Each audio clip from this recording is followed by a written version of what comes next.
A frozen December 18th came to an end, and another day began. December 19th. Starting today, classes would be shortened for the remainder of the year. This should have happened earlier, but our principal was angry about losing to our local rival in the national mock exam, so he forced the change while preaching about improving academic performance. That part of history hadn't changed. The only changes were to my surroundings, North High, and anything SOS Brigade related, huh? I continued on my trek to school, still caught up in somebody's arbitrary scheme, and arrived to find out that Class 1-5 had more absentees today. Taniguchi's temperature must have finally hit 104 degrees, since he was nowhere to be seen. And once again, Asakura, not Haruhi, was sitting in the seat behind me. "Good morning. Are you awake today? I hope you are." "More or less." I grimaced as I set my bag on my desk. Asakura rested her chin in her hands. "But opening your eyes doesn't necessarily mean that you're awake. You have to recognize what you eyes see before you can begin to understand. How about it? Do you have a grasp on your current circumstances?" "Asakura." I gave Asakura's pretty face a hard look. "Either you really don't remember, or you're just plain dumb. So let's make this clear. Have you ever wanted to kill me?" Asakura's face clouded in response. She was giving me that look you would give the sick people. "It seems that you aren't awake yet. I have some advice for you. You should check yourself into a hospital soon, before it's too late." She proceeded to shut her mouth and ignore me as she began chatting with the girl who sat next to her. I turned back to the front of the classroom, crossed my arms, and glared at the air. How does this example sound? Let's pretend that there was a very unfortunate person. Unfortunate in every possible way, subjective or objective, to the point where an unlighted Siddhartha in his later years would be forced to look away from his embodiment of misfortune, unlucky to the core. One day he, or she, fell asleep in the midst of misfortune and woke up the next day to find that the world had completely changed. A world so wonderful that calling it a utopia wouldn't do it enough justice. A world where the misfortune in his life had been swept away, and his body and soul were now filled to the brim with joy. He would no longer suffer any further misfortune. In one night, some unknown person had sprung him from hell to heaven.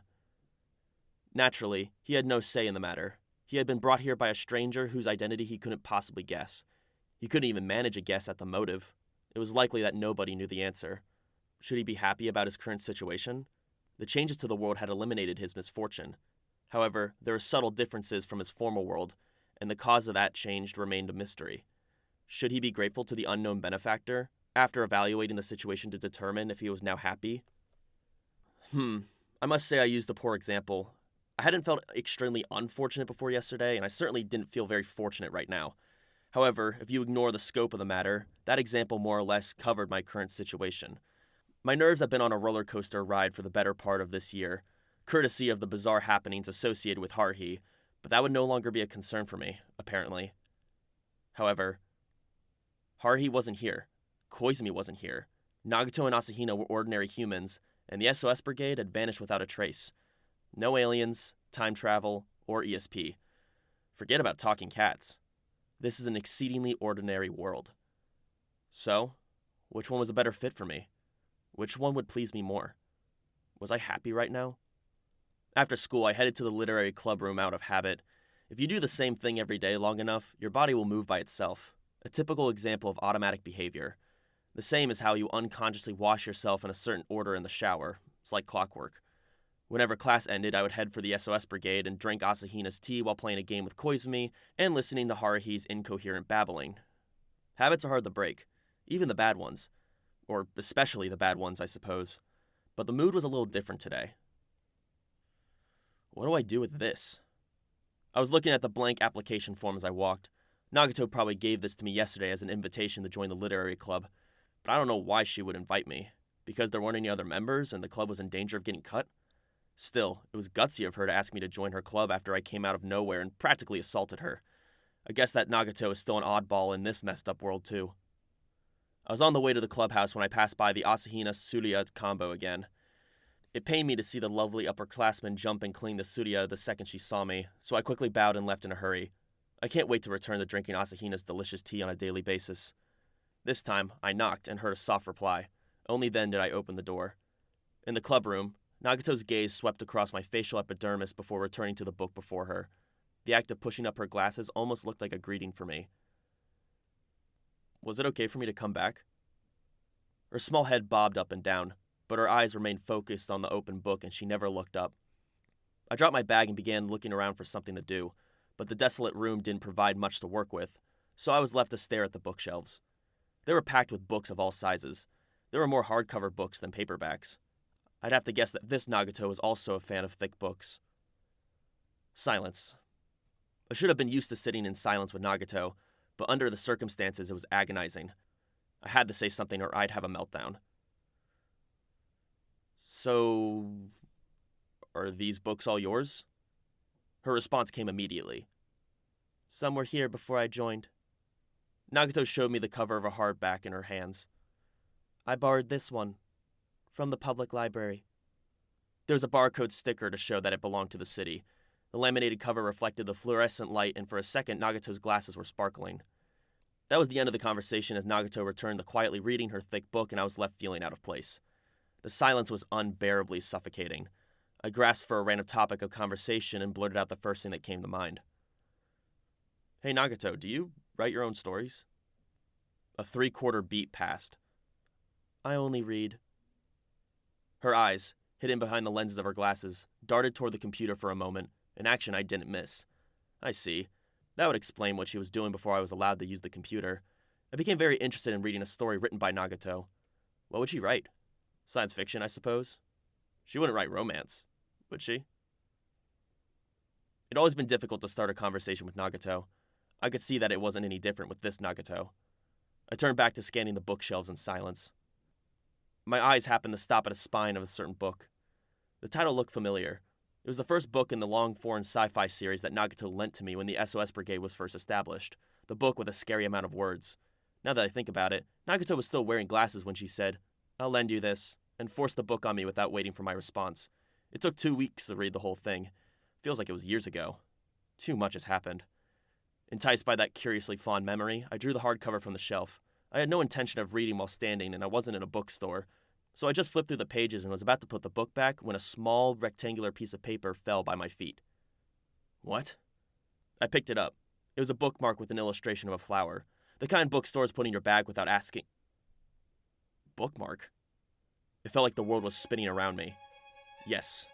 Back then, I opened this book in my room and found something just like this bookmark. Then I took off on my bike. I could recite that phrase from memory. 7 p.m., waiting in the park in front of Kyoyo Park Station. I held my breath as I turned the bookmark over with a trembling hand and saw a message. Program execute condition. Assemble the keys. Final deadline, 2 days. The bookmark that fell from the hardcover book had a message in Times New Roman print, just like the last one. I quickly spun around and took 3 steps toward the table where Nagato sat. I stared into her widening black pupils. Were you the one that wrote this? Nagato tilted her head as she gazed in the back of the bookmark I was holding out. She then turned to me with a puzzled look on her face. It resembles my handwriting, but I don't recognize it. I don't remember writing this. I see. Thought so. Yeah, it's okay. I'd be more worried if you did know what this was. I was just a little curious. Don't mind me. I wasn't paying much attention as I made my excuses. Nagato, you did leave a message behind. I've never been happier to see such a cut and dried message. Was it safe to assume that this was a present from the Nagato I was familiar with? That this was a hint for dealing with the current situation? I mean, why else would she leave this note here? Program, condition, keys, deadline, 2 days. 2 days? Today was the 19th. Was I supposed to count 2 days from now or 2 days from yesterday when the world went crazy? Worst case scenario, the deadline would be the 20th, tomorrow.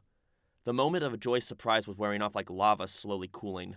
All I knew that there was a program, and I'd have to assemble the keys to execute it.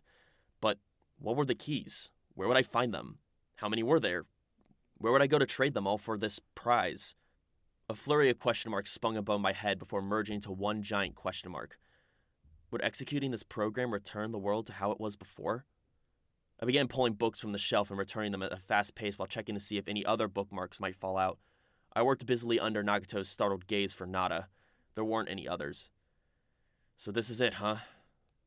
Well, if I get greedy and ask for too much, I'll be weighed down and end up right back where I started.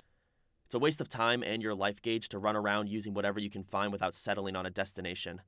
I have to start by figuring out the keys. I'm still a fair distance from the summit, but I'm starting to pick up on the correct direction to go. I opened my lunchbox and set it on the table, after asking for permission, and ate my lunch, opening my mind to potential ideas while sitting diagonally across from Nagato. Nagato kept on glancing my way, but I was busy operating my chopsticks in a mechanical fashion to carry nourishment to my brain cells. Once I finished lunch, I was about to ask for tea when I remembered that Asahina wasn't here, leaving me dejected but undeterred from my brainstorming. This was my moment of truth. I couldn't let this hard-earned hint go to waste. Focus on the key. The key. I must have spent 2 hours in deep thought. I was growing disgusted by my lack of brains as I began muttering to myself. I have no idea. Besides, key is a really ambiguous term. I really doubt she's referring to a kind of key that's used on locks. She probably means key as in keyword or key person, but that leaves a lot of area to cover. I wish she offered the option to choose from some extra hints regarding what I was looking for. Was it an item, or was it a spoken line, or was it something you could carry around? I tried to channel what Nagato had been thinking as she wrote on the bookmark, but I could only really recall the sight of her reading some complicated book or delivering another helpful but tedious explanation, the Nagato I knew and loved. I suddenly had an urge to look diagonally across the table and found that Nagato wasn't moving, as though she had fallen asleep. And it seemed as though she was still on the same page in her book, though that might have been just my imagination. However, as if to prove that she wasn't taking an afternoon nap, Nagato's cheeks flushed in response to my absent-minded staring. This version of the literary club member Nagato appeared to be extremely shy or unaccustomed to other people looking at her. It was rather refreshing to see a familiar-looking girl react in an unfamiliar way. Her eyes were focused on the text in the book, but it was obvious that she wasn't taking in a single word. Nagato's mouth was slightly open as she breathed in without making a sound, and the subtle rise and fall of her chest was becoming more pronounced. Her slender cheeks were growing redder by the minute. To be honest, I found this Nagato to be incredibly cute. For a moment, I was almost tempted to just join the literary club and enjoy a world without Haruhi. But not yet. It was still too early to give up. I took the bookmark from my pocket and held it tightly while doing my best to avoid bending it.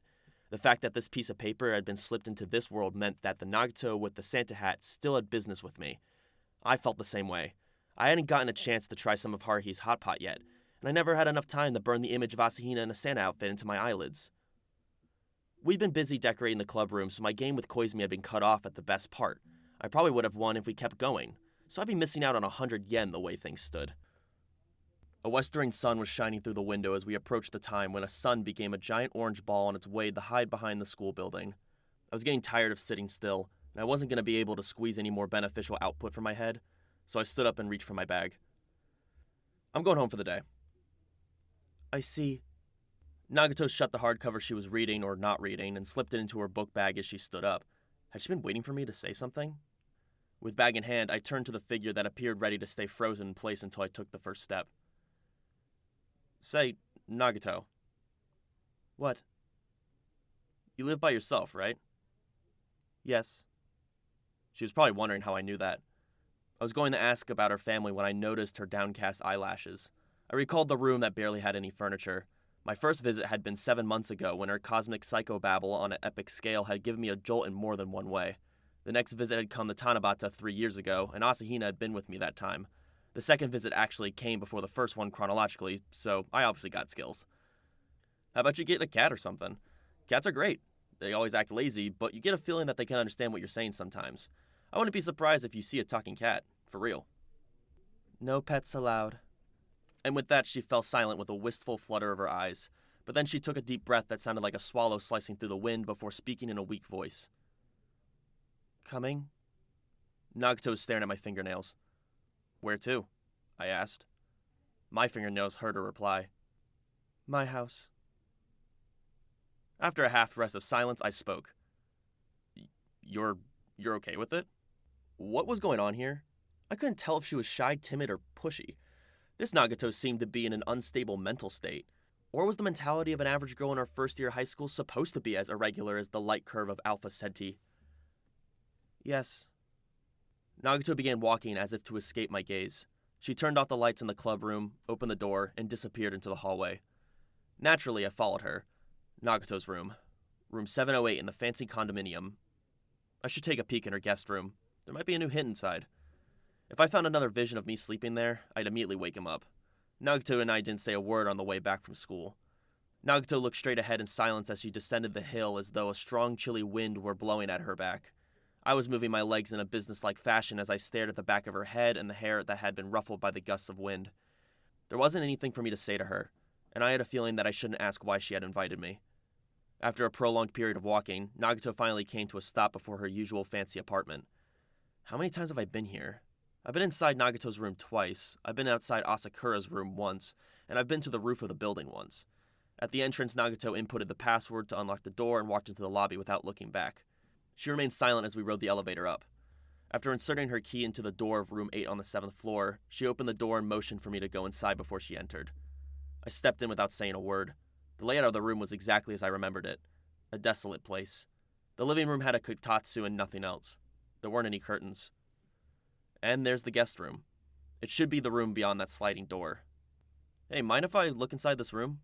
I asked Nagato as she walked out of the kitchen with a teapot and teacups. Nagato slowly blinked. Go ahead. Excuse me for a sec. There was only tatami flooring to be found. Well, that makes sense. I can't keep going back to the past. I slid the door back in place and held out my open hands for Nagato, watching attentively. My actions may have seemed pointless. However, Nagato didn't say anything as she set the teacups on the table of the kotatsu, knelt down in a formal posture, and began to pour tea. I sat down cross-legged across from her. It had been like this the first time I came here. I had downed cup after cup of Nagato's tea for no real reason before listening to her cosmic monologue. That had been back during a particularly hot transition from spring to summer, a world from the current frigid winter.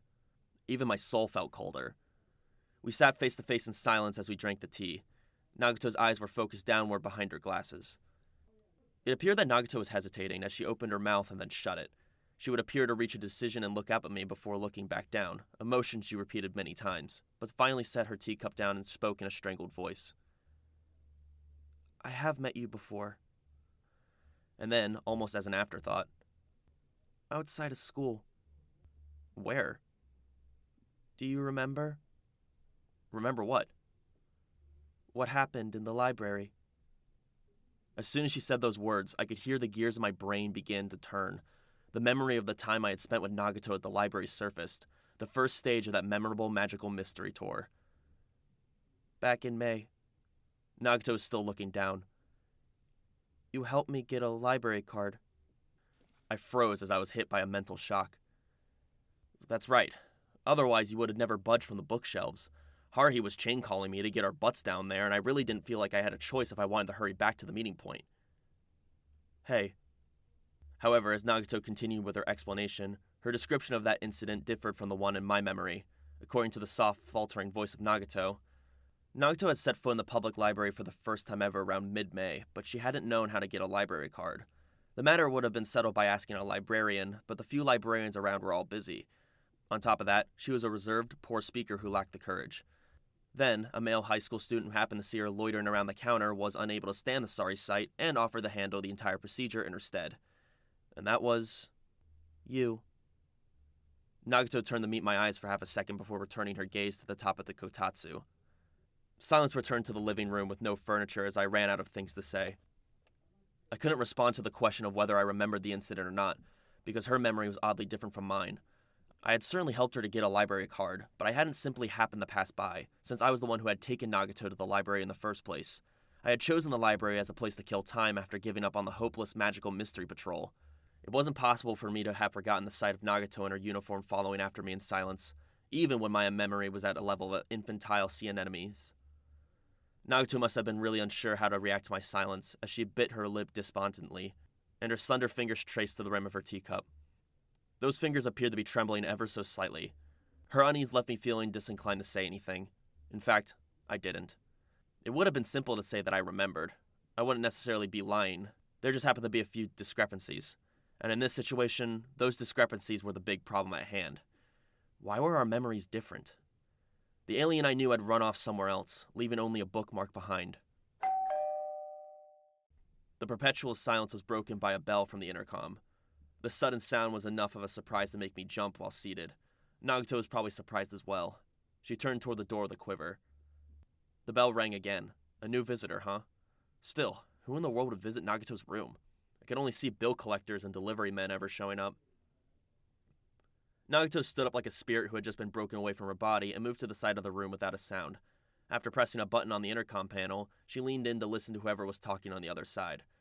And then she turned to me with a look of distress on her face.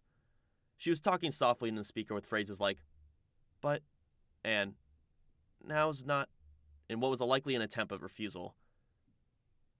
"Hold on," she said in a defeated voice as she glided to the entrance and unlocked the door. "Oh?" A girl appeared to force the door open with her shoulder as she entered.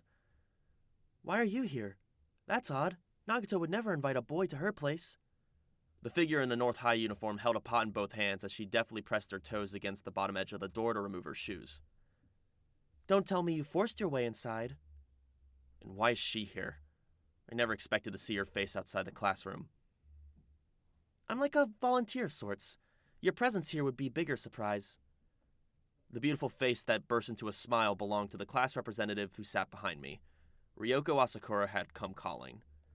"I made too much. It was hot and heavy to carry." A smiling Asakura set the large pot on top of the kotatsu. This is the smell you find in any convenience store this time of year. The pot contained odin, which had pieces of radish, fish cakes, and boiled eggs stewed in a steamy kelp broth. Had Asakura made it? "That's right. Anything that I can easily make in large quantities, I bring to Nagato from time to time. If you leave Nagato alone, she'll barely eat anything." Nagato is in the kitchen grabbing plates and chopsticks. "So are you gonna tell me why you're here? I am quite curious." I was hard-pressed to come up with an answer. I was here because of Nagato's invitation, but I didn't really know the reason for that invitation. To talk about what happened in the library? We could have just done that in the club room. I only taken her up on her invite because I was hoping for a clue or something about those keys, but I certainly couldn't say that out loud. Asakura would go back questioning if I'm okay in the head. I just made up something on the spot. Right, well, I was walking home with Nagato, and yeah, I happened to be considering joining the literary club at the moment. I was walking with her while discussing that very topic, actually. We were approaching his apartment building, and our conversation wasn't finished, so I decided to come upstairs. No force involved. "You joined the literary club? Sorry, but you don't really seem the type. Do you read books, or do you write them?" I was wondering if I should read or write. That's all. Once the lid was removed from the pot on top of the kotatsu, a mouth-watering aroma spread through the room. The boiled eggs floating up and down in the broth were an appetizing color. Asakura, who had knelt down to my diagonal left, was sending peculiar looks at me. If her glances had any mass, my temple would have been filled with tiny holes. That's how penetrating her stare felt, though I may have been a little self-conscious. The previous Asakura had turned into a homicidal maniac at one point, but I could see hints of confidence and poise behind this Asakura's biting facade. This odin probably tasted better than anything you could find anywhere else. That only served to put more pressure on me. At the moment, I didn't feel very confident about anything. I was running all over the place, pretty much. Unable to take any more of this, I grabbed my bag and stood up. "Oh? You aren't going to eat?" I responded to Asakura's teasing question with a stony silence as I tiptoed out of the living room. I almost collided with Nagato as she exited the kitchen.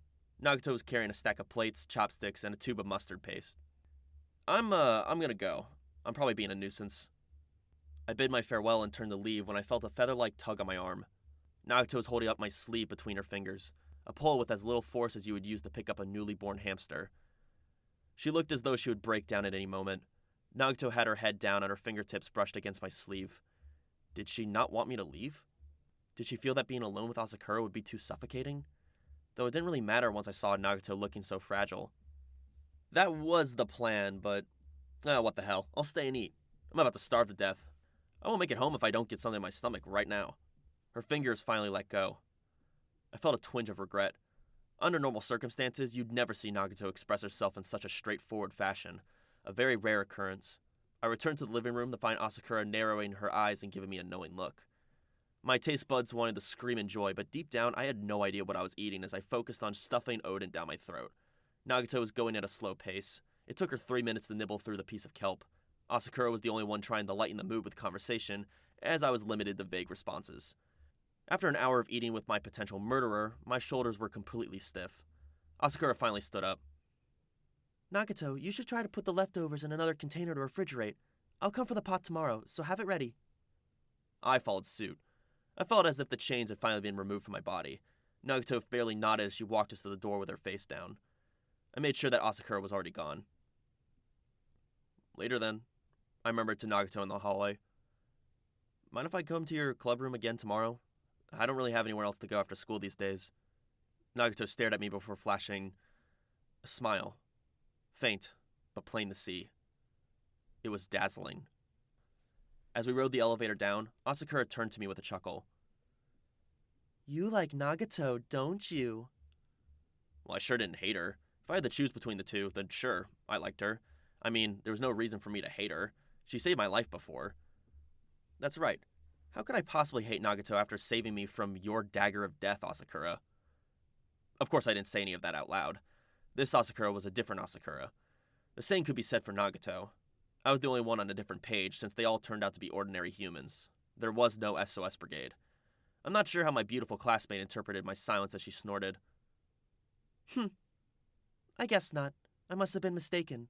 You prefer weird girls. Nagato wouldn't qualify. And how would you know my preferences? I happened to hear Kunikita mention it. That's how you two were in middle school. Bastard's making up shit again.